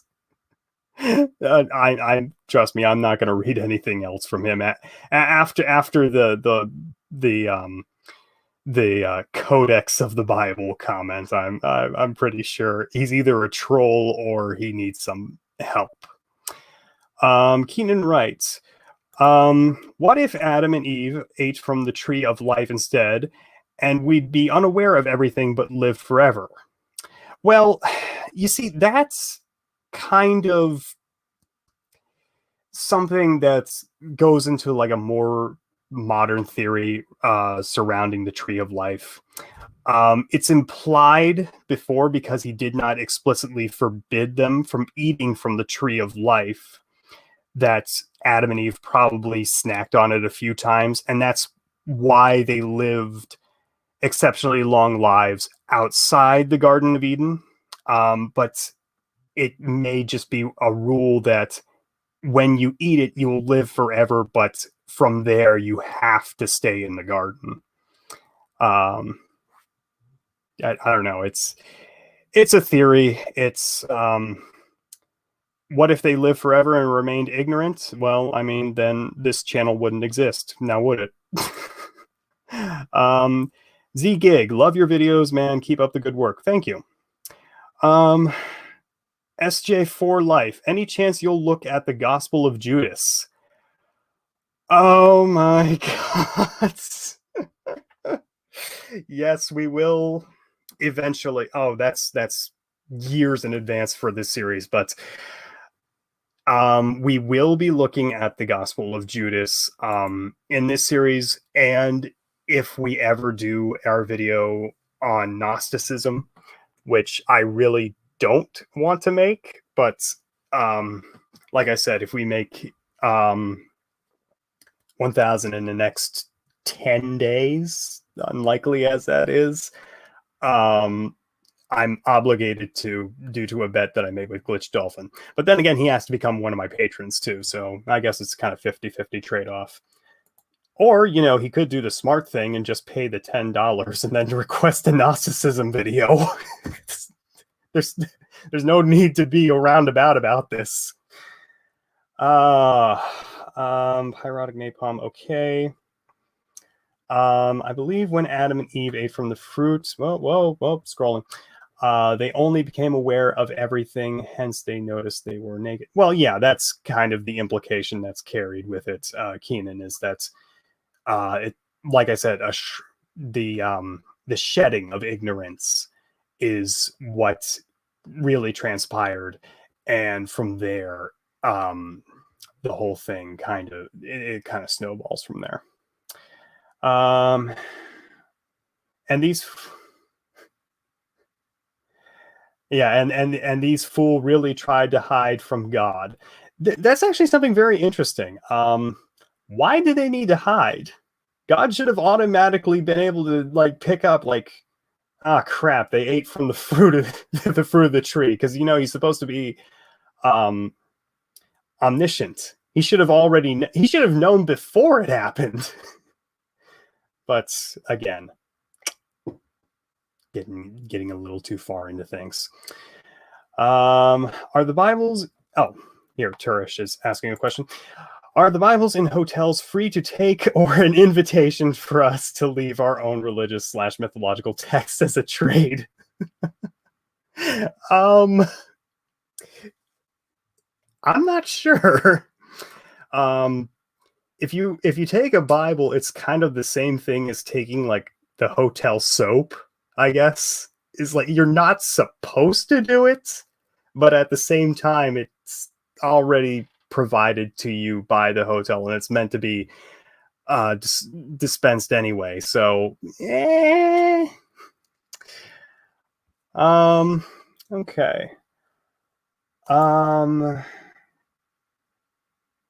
By the way, I'm from an island in the Caribbean called Trinidad and Tobago, so you're Mr. Worldwide. Well, thank you, Keenan. Pyrotic, aren't you Australian?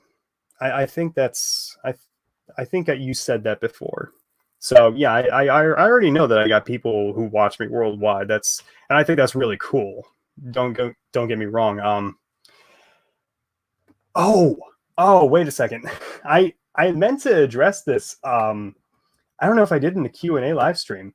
I was looking through my analytics the other day, and unsurprisingly, my two biggest countries for viewership are United States and the UK. But you'll never guess who was number 3. And it was not Australia. Australia was number 4. Number 3 was the Philippines.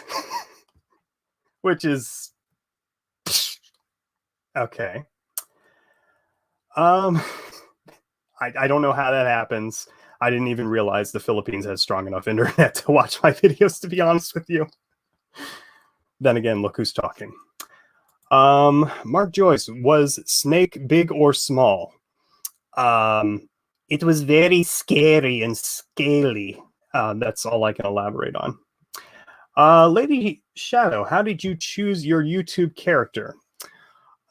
Interesting that you should ask that. So As you can probably tell, my avatar is a statue of Homer.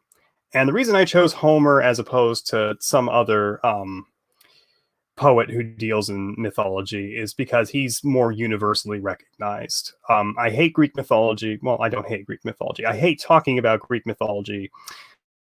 But at the same time, oh my God, are you fucking kidding me? um, I'm looking at chat. I'm sorry. I'm losing my train of thought. So I chose Homer, and then the Arabian headpiece. I forget what it's called specifically. Is actually a leftover from another channel that I hosted, which has since been deleted by the wisdom of our YouTube overlords. So it was kind of just a way as to kind of consult the two together. So that's how the avatar came about. I'm open to leave books on a variant creation story in random hotels. Please don't do that. People will think we're starting a cult. That would be very bad for me. Oh, Pyrotic, you are American. Okay, I apologize for insulting you, I guess. Insinuating that you are Australian. I don't know. SJ for Life. Messiah, what is your personal favorite mythology? I answered this several times in the Q&A live stream. I have said before that Shintoism is currently my favorite mythology. However, I've done a little bit of reading into Hinduism, and it is just as wacky, if not more so. So the rule of thumb there is whichever mythology makes me laugh the most is typically my favorite. Great. That's great. How else does the Philippines cover the internet for all of those call centers? I think you're thinking of India.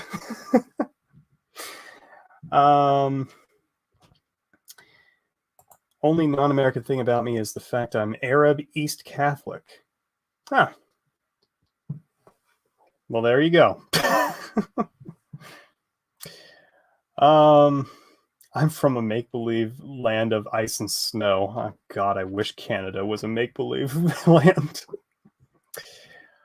Oh, SJ4 Messiah, just so you know, I'm about to make an announcement to all my 357 followers on Wattpad to go subscribe to your channel. Do people still use Wattpad? I remember that was like a really big site back when I was like a teenager writing my edgy fan fictions for anime, and it's like, I don't know, I guess people still use it. I guess I occasionally get notifications from time to time, people asking me to update my stories that I have not touched since 2015. So that's great.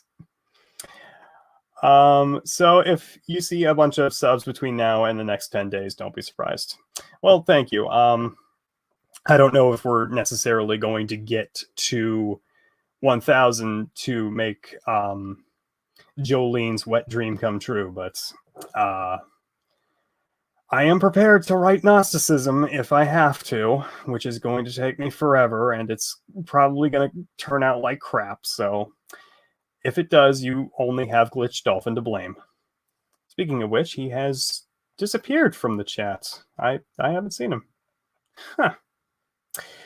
All right. Any other questions, particularly pertaining to what we just covered in Genesis 1 through 3?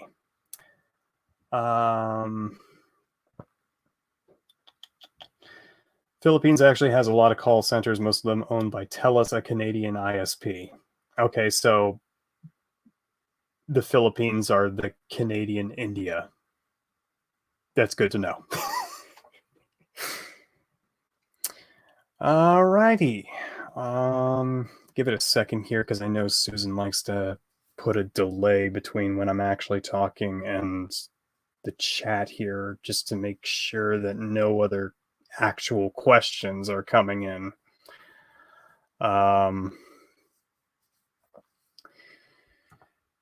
Gonna go ahead here. Let's just close out these windows here while I'm at it.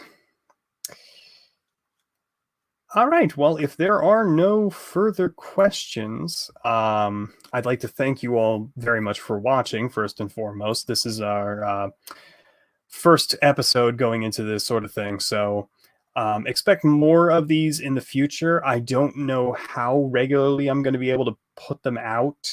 Work schedule is a bit erratic, but I will announce it on my Discord beforehand. And if I ever do get community tab on YouTube, it's definitely going to go up on there as well.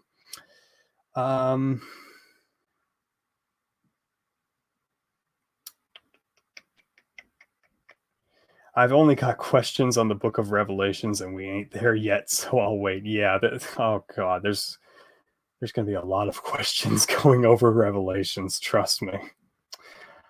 Who knows? Maybe by that point I might become the world's biggest mythology channel, and I might not be able to circle around to your questions because I'll have like 10,000 comments every second.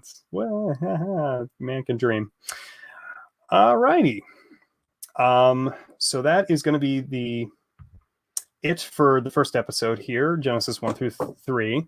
Next time we are definitely going to do Genesis 4 and 5, which is the Cain and Abel narrative, as well as the genealogy chapter, which is basically a nothing burger from there.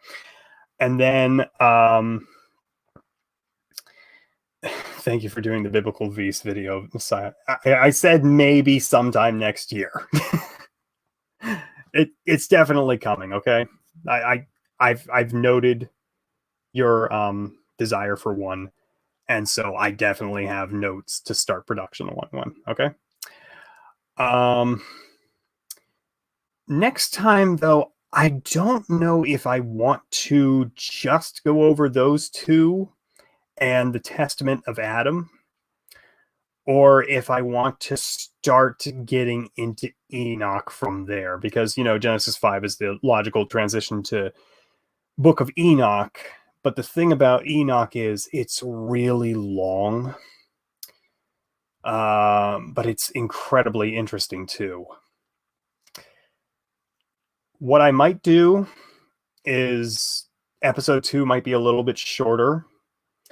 I'll cover 2 chapters from Genesis, and then Testament of Adam, and then episode 3 we'll start doing the Book of Enoch from there, and then that'll probably take us into a couple weeks into the future, because he literally wrote his own version of the Pentateuch, or somebody in the Second Temple era wrote a second version of the Pentateuch. Yeah. Well, thank you all so much again for watching, and as I always say, have a God's blessed day. Until next time, folks.